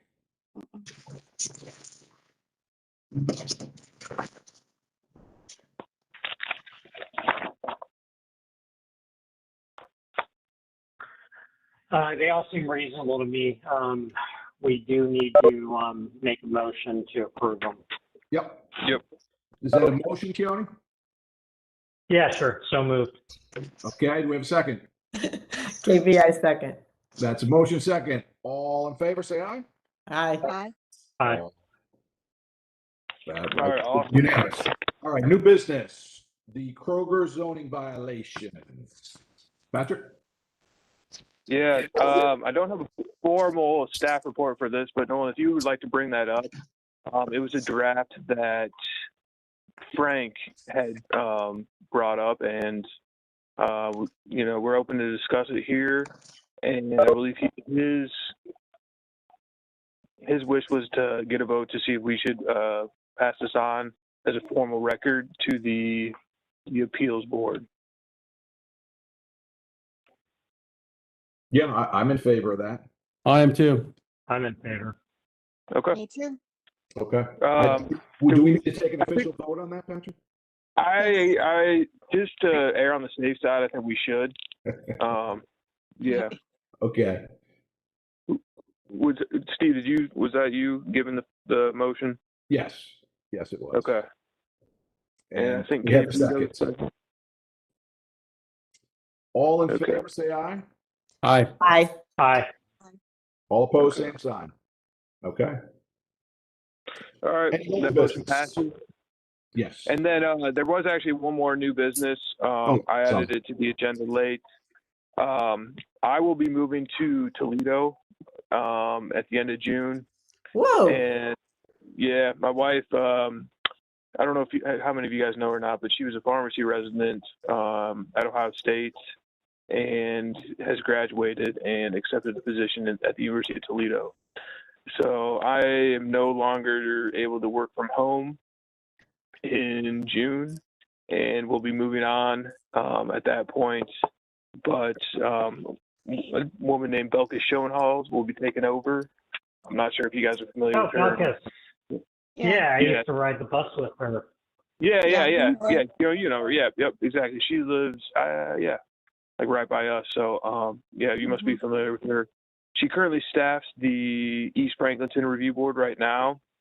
I have nothing bad to say about her. I think she will transition into this quite smoothly. And to be honest That's with a you, ringing endorsement. what's that? Yeah, I mean, I had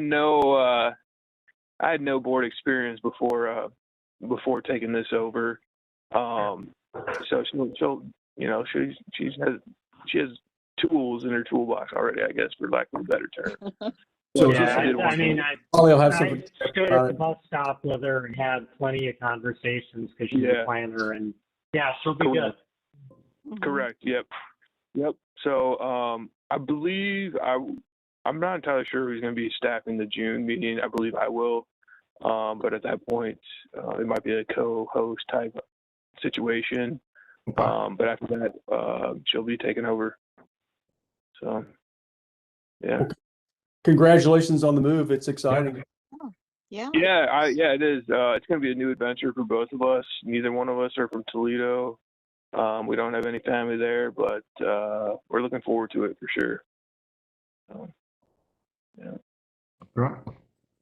Good restaurants. You'll enjoy it. Congratulations, and Yes. thank you for all your patience and forbearance over the last few years. Yeah. We'll miss you, I've Patrick. really enjoyed it.